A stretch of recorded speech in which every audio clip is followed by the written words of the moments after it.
Hello అండి, welcome to our channel. ఈరోజు మనం ఇంటింటి రామాయణం సీరియల్ గురించి చెప్పుకుందామండి. ఈరోజు ఎపిసోడ్ చాలా బాగుందండి. సో వీడియో మొత్తం స్కిప్ చేయకుండా చూడడానికి వీడియోలోకి అయితే వెళ్ళిపోతాం. అవనికి తగిన బుల్లెట్ గురించి అక్షయ్ చాలా టెన్షన్ పడుతూ ఉంటాడు. ఇక అప్పుడు కమల్ శ్రీకర్లు అయితే వస్తారు. అప్పుడు అక్షయ్, రే అవనికి ఇలా ఉందిరా, కండిషన్ సీరియస్గా ఉందా లేక నార్మల్గా ఉందా అంటూ టెన్షన్ పడతాడు. ఇక కమల్ ఇలా ఉండ, నీకెందుకన్నయ్యా, నువ్వెందుకన్నయ్యా అంత టెన్షన్ పడుతున్నావు? నువ్వు వదిన మీద తాళి కట్టవే తప్ప వదిన నీకేం కాదు కదా, వదిలేనయ్యా. ప్రతి గంట ప్రతి నిమిషం యాక్సిడెంట్లు జరుగుతూనే ఉంటాయి కదా. కొంతమందికి కళ్ళు పోతాయి, మరికొంతమందికి కాళ్ళు పోతాయి, ఇంకొంతమందికి అయితే ప్రాణాలే పోతాయి. వాళ్ళు వదినొకతనుకో అయినా వదినని భార్య అనుకుంటే బాధపడేవాడివి, హాస్పిటల్కి వచ్చి చూసిండేవాడివి.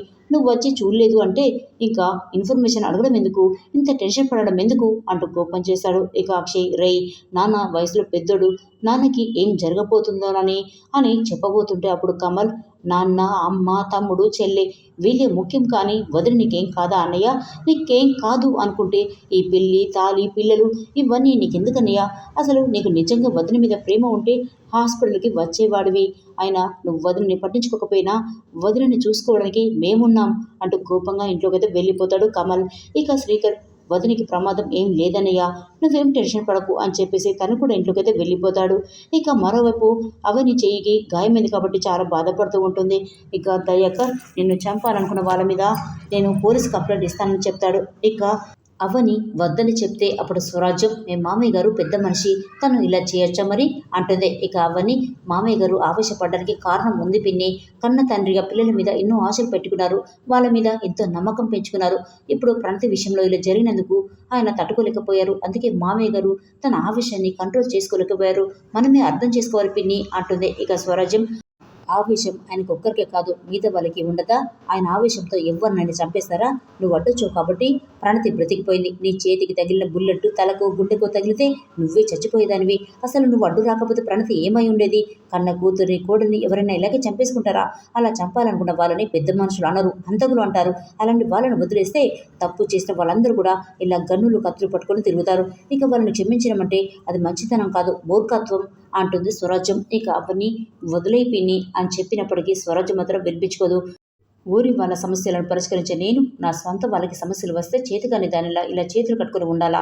ఆ రాజేంద్ర ప్రసాద్ పైన నేనే కంప్లైంట్ ఇస్తాను అంటుంది. ఇక అవన్నీ ఏం చెప్పినా ఎంతగా రిక్వెస్ట్ చేసినా కూడా స్వరాజ్యం మాత్రం వినిపించుకోదు.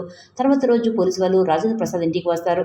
ఇక రాజేంద్ర ప్రసాద్ని అరెస్ట్ చేస్తామని చెప్తారు. అప్పుడు పల్లవి, ఏంటండి మీరు మా మామయ్య గారిని అరెస్ట్ చేయడం ఏంటి? అసలు మా మామయ్య గారు ఏం తప్పు చేశారు అంటుంది. ఇక ఎస్ఐ గారు, మీ మామయ్య గారి మీద కంప్లైంట్ ఇచ్చారు కాబట్టి వచ్చామని చెప్తాడు. ఇక అప్పుడు రాజేంద్ర ప్రసాద్ అయితే వస్తాడు.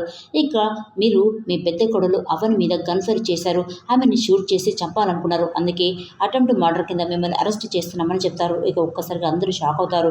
ఇక శ్రీకర్ మాత్రం, ఎస్ఐ గారు నేను లాయర్ని, అరెస్ట్ వారెంట్ లేకుండా ఎలా వస్తారండి అని అంటాడు. ఇక ఎస్ఐ గారు మాత్రం, కంప్లైంట్ రిజిస్టర్ అయ్యింది కాబట్టి అరెస్ట్ వారెంట్తోనే వచ్చామని చెప్తాడు. ఇక పల్లవి, పొరపాటున అవనికి బుల్లెట్ తగిలినందుకు మీరు చాలా ఫీల్ అయ్యారు కదా మామయ్య గారు. మీరు అవని మీద సానుభూతి చూపిస్తే ఆ అవని మాత్రం మానవత్వం లేకుండా మీ మీద మర్డర్ కేసు పెట్టింది, ప్రణతి జీవితాన్ని నాశనం చేసింది. ఇప్పుడు మిమ్మల్ని కూడా జైలు పెట్టించాలని చూస్తుంది. తాను ఇంట్లో నుండి బయటికి వెళ్ళిన కూడా మన ఇంట్లో వాళ్ళందరినీ కూడా నాశనం చేయాలని చూస్తుంది అంటూ మరింత రెచ్చగొడుతుంది. ఇక అందరూ కూడా నిజమని నమ్ముతారు. కానీ అవని డాక్టర్తో చెప్పిన మాటని గుర్తు చేసుకున్నాడు శ్రీకర్.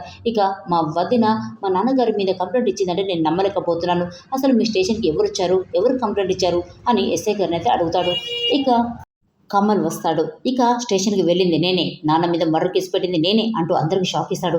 అప్పుడు అక్షయ్, నువ్వు నాన్న మీద కేసు పెట్టడం ఏంట్రా అంటూ కోపం చేశాడు. అప్పుడు కమల్, తప్పే ఉందన్నయ్య, ఎవరైనా షూట్ చేస్తే మర్డర్, నాన్న షూట్ చేస్తే మర్డర్ కాకుండా పోతుందా అంటాడు. ఇక పల్లవి, చాలా పెద్ద తప్పు చేసావు బావా అంటుంది. అప్పుడు కమల్, కేసు పెట్టడం తప్ప షూట్ చేయడం తప్పు కాదా అంటాడు. అప్పుడు పార్వతి కమల్ కాలర్ పట్టుకుంటుంది. నాన్న మీద కేసు పెడతావా, నీకు అసలు బుద్ధుందారా అంటూ కోపం చేస్తుంది. అప్పుడు కమల్, అమ్మ నాకు బుద్ధుందా అని అడుగుతున్నావే, మరి నాన్న గన్తో వదిలిని చంపాలనుకున్నాడు, మా నాన్నను కూడా బుద్ధుందా లేదా అని అడగవా అంటూ కోపం చేస్తాడు. ఇక అక్షయ్, మాటకి మాట సమాధానం చెప్తున్నావు, కన్న తండ్రి మీద కేసు పెడతావా అంటూ కోపం చేస్తుంటే అప్పుడు కమల్, నాన్న మీద కేసు పెట్టినందుకు నన్నే తిడుతున్నావే, మరి నాన్న కారణంగా వదిలికి బుల్లెట్ తగిలిందని అసలు బాధపడుతున్నావా అన్నయ్య అని తనైతే బాధపడతాడు. ఇక భానుమతి కూడా, మీ నాన్న కావాలని అవనిని చంపాలనుకోలేదురా అంటుంది. ఇక కమల్ అంటే చంపాలనుకోలేదు కాబట్టి నాన్న కారణంగా వదిన చనిపోయినా పర్వాలేదన్నమాట. నాన్న, అమ్మ, అన్నయ్య, తమ్ముడు ఇలా రిలేషన్షిప్లో ఉన్న వాళ్ళు తప్పు చేసినా కూడా పర్వాలేదన్నమాట. తప్పు చేసిన వాళ్ళ మీద కేసు పెట్టడమే తప్పన్నమాట.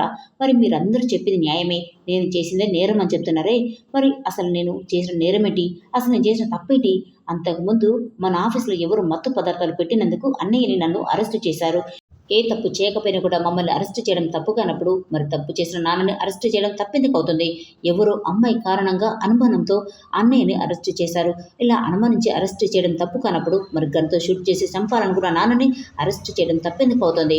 అయినా వదిన ఆరాధ్య బర్త్డే ఫంక్షన్కి వచ్చినప్పుడు ఘోరంగా అవమానించారే, వదిన ఇంటికి రావడమే తప్పు అని మీరందరూ అనుకున్నారు కదా, మరి నాన్న కారణంగా వదినకి బుల్లెట్ తగలడం, హాస్పిటల్ పాలవ్వడం ఇవన్నీ తప్పులు కావా మరి?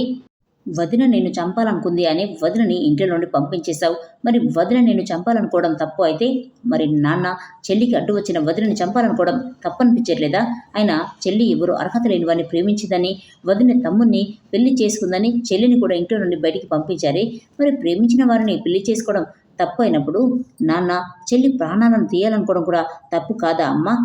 అసలు నాన్న హత్య చేయాలనుకోవడం, హత్య చేయడానికి ప్రయత్నించడం చాలా పెద్ద తప్పు. ఒకరి ప్రాణాలను తీసే హక్కు ఎవరికి లేదు కాబట్టి నాన్న మీద కంప్లైంట్ ఇచ్చాను. నేను కేసు పెట్టినందుకు నన్నందరూ కూడా తప్పు అంటున్నారు. కానీ వదిన చేతికి తగిలిన బుల్లెట్ పొరపాటున వదిన గుండెకి తగిలితే అసలు వదినే చనిపోయేది. దాని గురించి ఎవరు మాట్లాడారా? అసలు వదిన చనిపోయినా పర్వాలేదు అనుకుంటున్నారా? నేను మూర్ఖుని, టింగరున్నని మీరందరూ తెలివైన వాళ్ళు అని అంటున్నారే, మరి తెలివైన వాళ్ళకి వీధి కుక్కను కొట్టినా చంపినా నేరం అని తెలుసు కదా.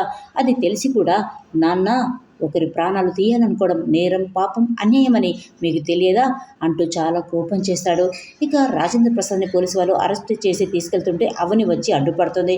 ఇక నా మీద ఎలాంటి హత్య ప్రయత్నం జరగలేదు అని చెప్తుంది. జరగలేదని ఎందుకంటున్నావు వదిన? నాన్న మీద నేనే కంప్లైంట్ ఇచ్చానని కమల్ అయితే చెప్తాడు. ఇక అవని మాత్రం నా మీద హత్య ప్రయత్నం జరిగిందని నేను కంప్లైంట్ ఇవ్వాలి, నా గురించి నువ్వు చేయడం ఏంటి కన్నయ్య అంటుంది. ఇక కమల్ ఏం చెప్పినా కూడా అవని మాత్రం వద్దని చెప్తుంది.